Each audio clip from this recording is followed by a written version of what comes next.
All right, I want to start by giving out glory, honor, and praise to Yahweh, Bahashem, Yahweh Shai, Bahashem, Rakakwadash. Double honors to the elders and the apostles, great millstone. Salutations to the elect out there. All right, I'm going to do a lesson. We'll get into this video. But first, I'm going to start with a scripture in Ezekiel 35. Let's see. I want to start at Ezekiel 35, verse 5. It says, because thou hast had a perpetual hatred and hast shed the blood of the children of Israel, which are what you so-called blacks, Hispanics, Native Americans, the Israelites, the children of God, by the force of the sword in the time of their calamity, in the time where their iniquity had an end. Verse 6, therefore as I live, saith the Lord, I will prepare thee unto blood, and blood shall pursue thee. Since thou hast hated blood, even blood shall pursue thee, you see. So eventually the judgment of these Edomites are going to come. But until then, they're going to continue to hate you, Jake. They're going to have a perpetual hatred for you.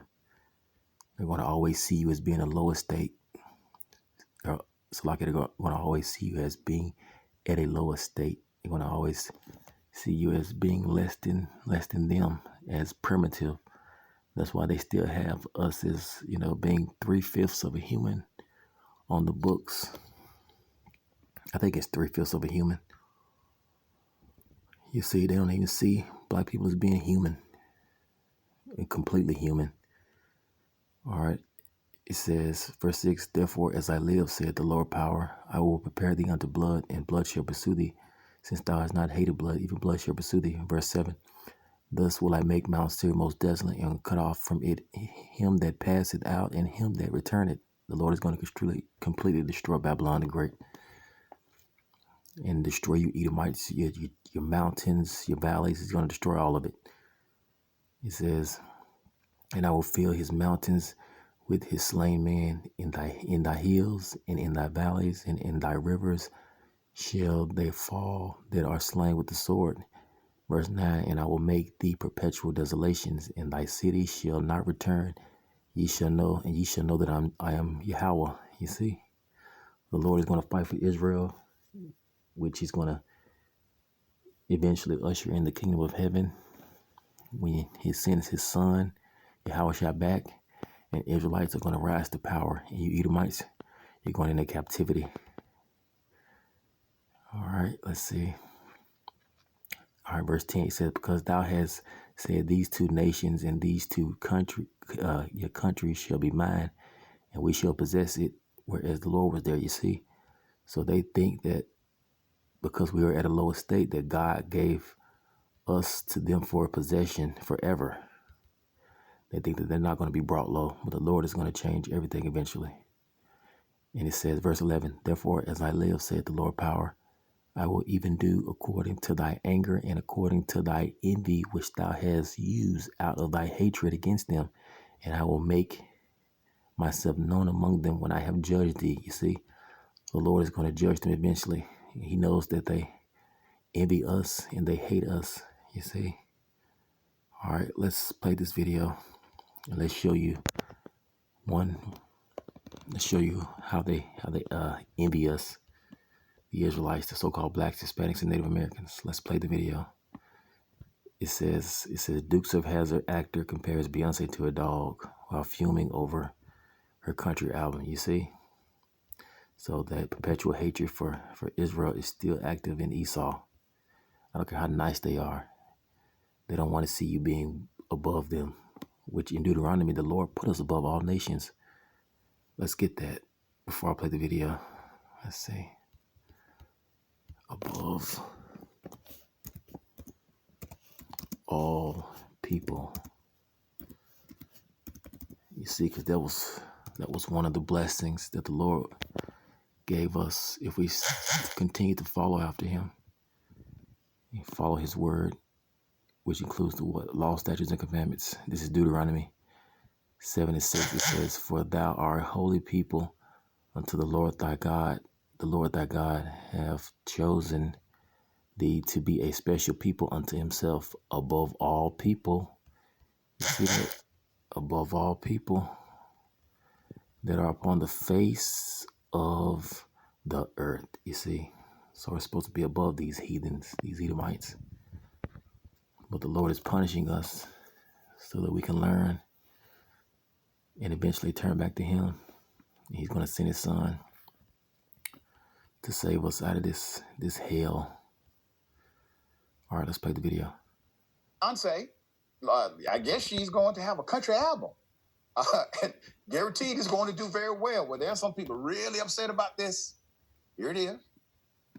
The lefties in the entertainment industry just won't leave any area alone, right? They just have to seize control over every aspect, don't they?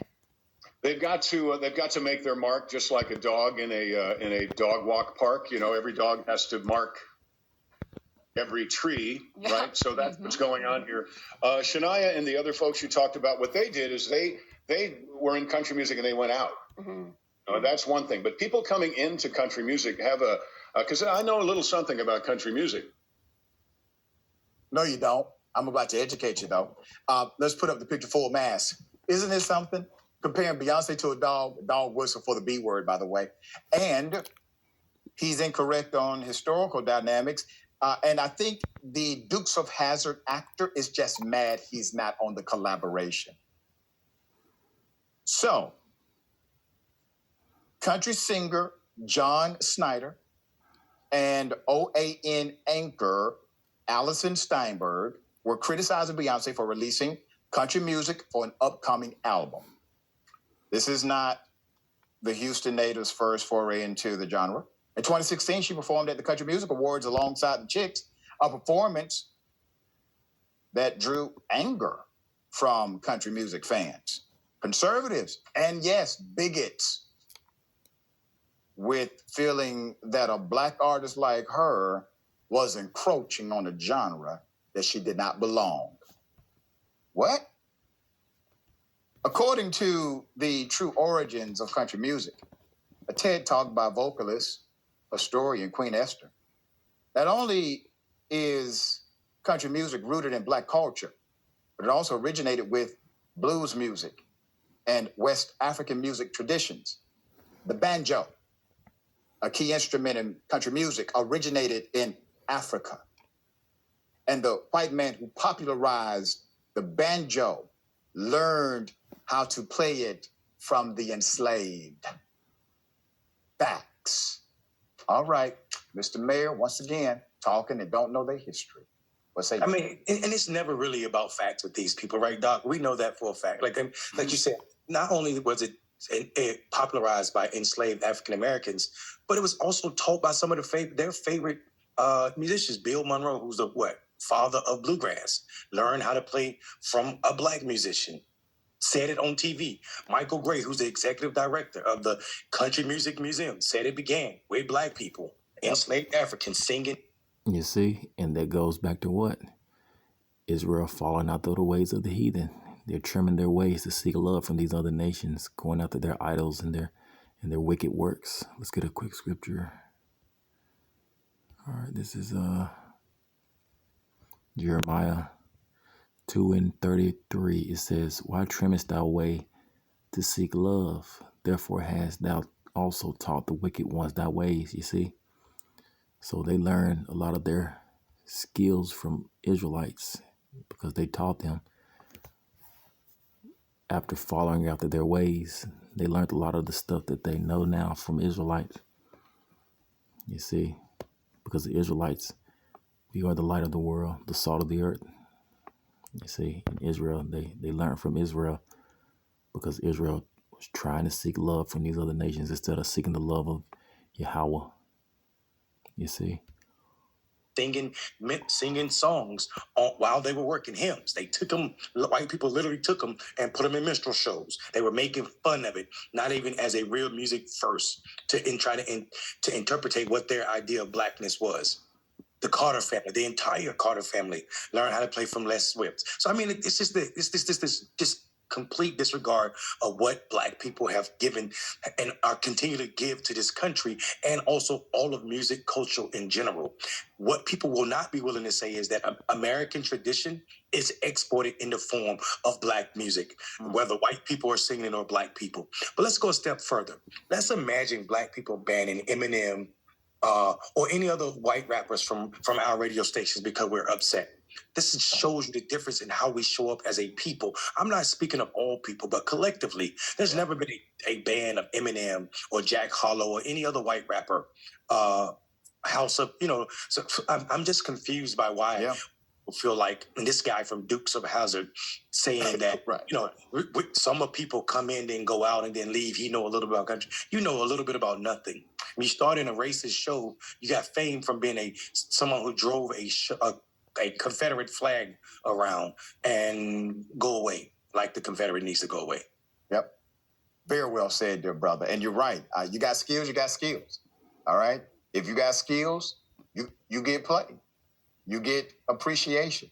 There are people that will say, I may not like your brand of music, but you're here. We accept that you're here. We accept Eminem. We accept you're here. He's a dope MC, period. All right, Shalom. It's time to retrieve